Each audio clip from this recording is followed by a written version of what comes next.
केजरीवाल जी हमेशा से सारे करप्ट लोगों के लिए चुनौती रहे हैं। हमेशा से उन्होंने मुद्दों की बात करी है। दिल्ली में 70 की 70 सीट अरविंद केजरीवाल जी के नाम पे आएंगी। देश के इतिहास में एक मुख्यमंत्री ऐसा नहीं है जिसने अपने आप इस्तीफा दिया हो। समझ में आया, इस्तीफा देने में ही समझदारी है। हार गए आप 7 सीटें दिल्ली की। है कि वो अरविंद केजरीवाल से बेहतर साबित होंगे और धीरे धीरे अरविंद केजरीवाल का जो सूरज वो ढल रहा है वो पूरे तरीके से ढलकर एक तरफ हो तो जो प्रचार के दौरान गडकरी भ्रष्ट, कलमाडी भ्रष्ट, शीला दीक्षित भ्रष्ट, ये भ्रष्ट, राहुल गांधी भ्रष्ट। एक दिन जब अरविंद केजरीवाल देश के प्रधानमंत्री बनेंगे, जब केजरीवाल पीएम बनेंगे तो जीजा जी को जेल भेजेंगे ना। जीजा जी को और दामाद को और सबको, जितने लोगों ने भ्रष्टाचार किया है सबको जेल भेजा जाएगा। और जय हिंद दोस्तों, स्वागत है आप सभी का आपके अपने YouTube चैनल इंडिया नया भारत की एक और नई वीडियो में। और दोस्तों आप सभी जानते हैं अरविंद केजरीवाल शराब घोटाले के आरोपी हैं, उसके किंग पिन हैं और सुप्रीम कोर्ट ने अरविंद केजरीवाल को जमानत देते हुए उनके ऊपर कई सारी बंदिशें लगा दी हैं। इन्हीं बंदिशों के चलते, इन्हीं शर्तों की वजह से अरविंद केजरीवाल को दिल्ली में अपने मुख्यमंत्री पद से इस्तीफा देना पड़ा।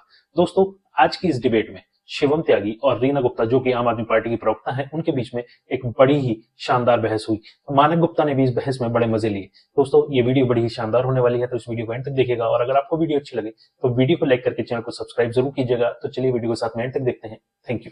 रीना, एक अरविंद केजरीवाल जो पुराने अवतार में आ गए, मुझे पता है आप आतिशी पर भी बोलना चाहेंगी, बोलिएगा, पर यह भी बताइए जब अरविंद केजरीवाल पुराने अवतार में लौट गए, सारी जिम्मेदारियां छोड़ दी, किसके लिए ज्यादा खतरनाक साबित होने वाले हैं वो? उनका टारगेट बीजेपी रहेगा या फिर जहां जहां जिस राज्य में जाएंगे वहां रूलिंग पार्टी और जो भी चैलेंजर होगा वो उनके निशाने पर होगा? धन्यवाद मानक जी। बहुत खुशी का दिन है दिल्ली के लिए भी और देश के लिए भी कि इतनी पढ़ी लिखी, इतनी काबिल महिला दिल्ली की मुख्यमंत्री बनने जा रही हैं।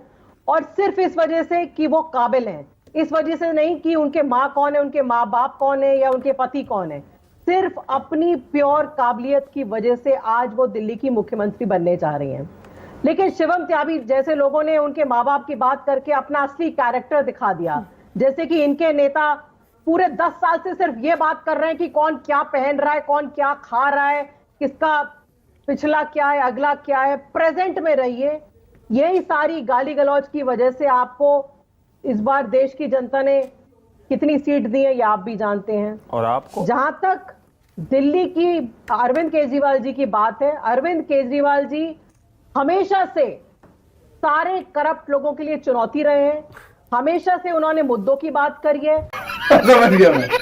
उन्होंने हमेशा से यह कहा है कि हमारा देश तब आगे बढ़ेगा जब हमारे देश में बढ़िया स्कूल बनेंगे, हमारा देश जब आगे बढ़ेगा जब हमारे देश में बढ़िया अस्पताल बनेंगे। 25-25 साल ये लोग एक स्टेट में राज कर रहे हैं, भारतीय जनता पार्टी वाले। 2 स्कूल दिखा दें मुझे उस स्टेट के, एक ऐसा शहर दिखा दें जहां 24 घंटे बिजली आती हो। और इस बार मैं आपके शो पे मानक भाई दावे के साथ कह सकती हूं कि पहले तो 2-4 सीटें भारतीय जनता पार्टी की आ भी गई थी। इस बार दिल्ली में 70 की 70 सीट अरविंद केजरीवाल जी के नाम पे आएंगी। कुछ ज्यादा नहीं हो गया? कैसे ठीक है, ओके। आप जो कहते हैं ना हम नई तरह की राजनीति करते हैं, नई तरह की राजनीति करते हैं, अरे आपने भी तो बिल्कुल वही किया जो बीजेपी करती है या कांग्रेस करती है। चुनाव से 4-5-6 महीने पहले मुख्यमंत्री बदलकर सिर्फ एंटी इनकम्बेंसी कम करने की कोशिश की जाती है या फिर जो दाग लगे हैं वो धोने की कोशिश की जाती है। आपने भी तो वही किया है, मान लीजिए बिल्कुल वही मॉडल है। बिल्कुल नहीं, बहुत बड़ा डिफरेंस है। आप हरियाणा और दिल्ली का ही उदाहरण ले लीजिए। हमने कहा कि अरविंद केजरीवाल जी इस्तीफा दे रहे हैं, लेकिन अरविंद केजरीवाल जी के नाम पे ही दिल्ली का चुनाव लड़ा जाएगा। देश के इतिहास में एक मुख्यमंत्री ऐसा नहीं है जिसने अपने आप इस्तीफा दिया हो, जिसका 90% बहुमत हो। एक मुझे एग्जांपल दे दीजिए पूरे देश में जिसने मुख्यमंत्री ने खुद इस्तीफा दिया हो। चपरासी की नौकरी। लोकसभा चुनाव के नतीजे देखने के बाद आपको समझ में आया इस्तीफा देने में ही समझदारी है। हार गए आप 7 सीटें दिल्ली की। अब नई सरकार आ गई, आतिशी सीएम बन गई, अरविंद केजरीवाल सीएम नहीं है। अब वो किसकी नाक में दम करने वाले हैं? आंदोलनकारी अवतार में आएंगे और आप जानते ही हैं कि जब वो आंदोलनकारी बन जाते हैं तो फिर वो क्या करते हैं। देखिए, कामरेड आतिशी मारलेना जी को मुख्यमंत्री बनने पर बहुत बहुत बधाई और शुभकामनाएं। आशा है कि लेफ्ट की जो विचारधारा उनके माता पिता में है उसी को वो आगे बढ़ाएंगी और कुछ समय से जो ये दिल्ली की कुर्सी पर परिवारवाद का घेरा जो है वो मंडरा रहा था उसको वो दूर करेंगी। और कुछ लोग जो है उस कुर्सी पर जो नजरें गड़ाए बैठे हैं अपने और अपने बच्चों के लिए और आगे तक के लिए, कामरेड आतिशी मारलेना उसको दूर करके जो लेफ्ट की असली विचारधारा है, जिसको कहा जाता है कि वो लोग बिल्कुल पैरेलली समवे और दी अदर आप भाजपा के उनको कॉमरेड करीबी क्यों हैं। कह रहे हैं? अबे उनके परिवार का बैकग्राउंड ही ऐसा है, तो परिवार के बैकग्राउंड से कोई कॉमरेड थोड़े हो जाता है। कॉज है, बिल्कुल कॉमरेड है, उन्होंने नाम लेके कैरी किया। वो अलग बात है कि आज उनके 5 मंत्रियों ने अपना सरनेम बताया है। हाँ। राहुल गांधी और अखिलेश यादव पूरे देश में हर आदमी का सरनेम पूछ रहे हैं, लेकिन आतिशी जी ने आज बड़े इंपॉर्टेंट समय पर आज अपना सरनेम जो है वो तो काफी टाइम से यूज नहीं कर रहे हैं। वही वो, लेकिन वो काफी लंबे समय तक चला। जब लोगों ने सवाल जवाब करना शुरू कर दिया तो नाम हटा दिया। आपको और कुछ नहीं मिला तो आपने आतिशी का सरनेम उठा लिया। इंपॉर्टेंट है, इस देश में हर एक चीज मुद्दा है। हमारे देश के 2-3 पार्टियां ऐसी हैं जिनके नेता सुबह से शाम तक अलावा सरनेम के कुछ पूछ ही नहीं रहे हैं। अखिलेश यादव और राहुल गांधी आजकल कोई ऐसी प्रेस कॉन्फ्रेंस नहीं होती जिससे पत्रकार से सरनेम ना पूछते हो, नेता से ना पूछते हो, हर आदमी से पूछते हैं। तो भाई हमारा भी तो थोड़ा बहुत अधिकार है, नाम ना पूछे सही, कम से कम उस पर कॉमेंट तो कर ही सकते हैं। खैर, उम्मीद है कि वो अरविंद केजरीवाल से बेहतर साबित होंगे और धीरे धीरे अरविंद केजरीवाल का जो सूरज वो ढल रहा है वो पूरे तरीके से ढलकर एक तरफ हो जाएगा।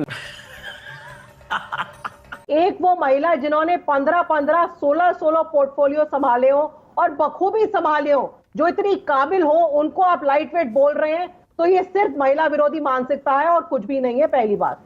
दूसरी बात, ये बार बार जो ये कहते हैं ना कि आम आदमी पार्टी की और एलजी के बीच में क्यों खींचातानी रहती है, इन लोगों को थोड़ा, अरे बोलने दीजिए। बोलिए। जो ये बोलते हैं कि भाई पहले जमाने में क्यों नहीं होता था, वो थोड़ा दिल्ली के गवर्नेंस स्ट्रक्चर को और उसमें क्या चेंजेस किए भारतीय जनता पार्टी में, उसको थोड़ा पढ़ के आया करें। सबसे पहले तो जैसे ही हमारी सरकार बनी, एसीबी जो है हमारे हाथ से छीना गया, क्योंकि इनको डर था कि जितने जितने भ्रष्टाचार इनके जमाने में हुए, उन सारे भ्रष्ट लोगों को हम एसीबी के द्वारा जेल में डालेंगे। दूसरी बात, इन्होंने दिल्ली के सारे आईएएस ऑफिसर्स की जो चाबी थी वो एलजी महोदय के हाथ में थमा दी, और अब दिल्ली के आईएएस ऑफिसर्स को स्ट्रिक्ट ये इंस्ट्रक्शन है कि दिल्ली के मंत्री जो आपको इंस्ट्रक्शंस दें उनको फॉलो ना करें। वो चाबी पूरी एमएचए से और एलजी ऑफिस से कंट्रोल की जाती है। ये बड़ा चेंज हुआ है।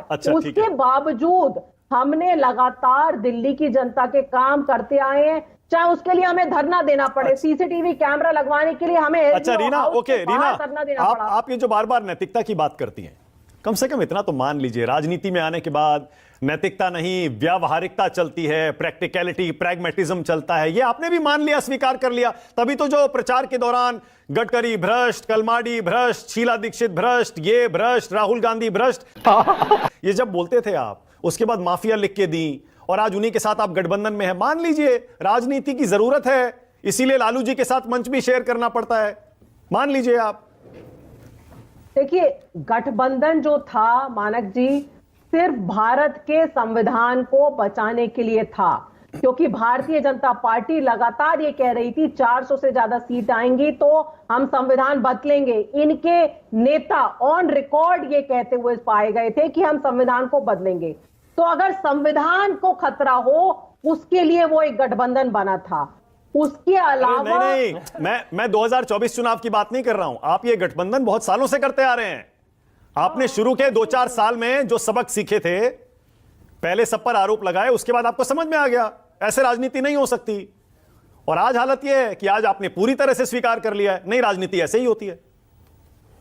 मानक जी, मैं इस बात से सहमत नहीं हूं। हम अभी भी काम की राजनीति और एक ईमानदार राजनीति में विश्वास रखते हैं, मत करो, रहने दो, और वो ही हम करते आए हैं। और मैं आपको ये भी आज पूरा भरोसा दिलाती हूं कि एक दिन जब अरविंद केजरीवाल देश के प्रधानमंत्री बनेंगे, तो जितने पुराने भ्रष्टाचार के केसेस हैं, पहले भारतीय जनता पार्टी बहुत ज्यादा जो है दामाद जी के ऊपर आवाज उठाती थी कि बहुत भ्रष्टाचार हुआ हरियाणा में, रॉबर्ट वाड्रा ने बहुत भ्रष्टाचार किया है।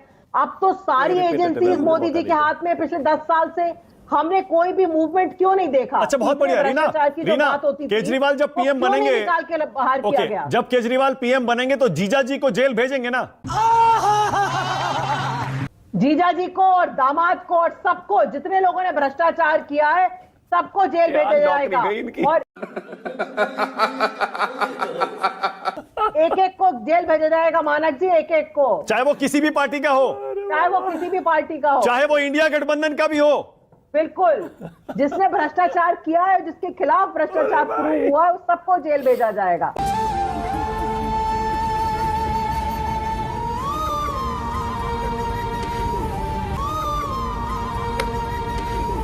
यार अपना क्या क्या सुनियो हमारे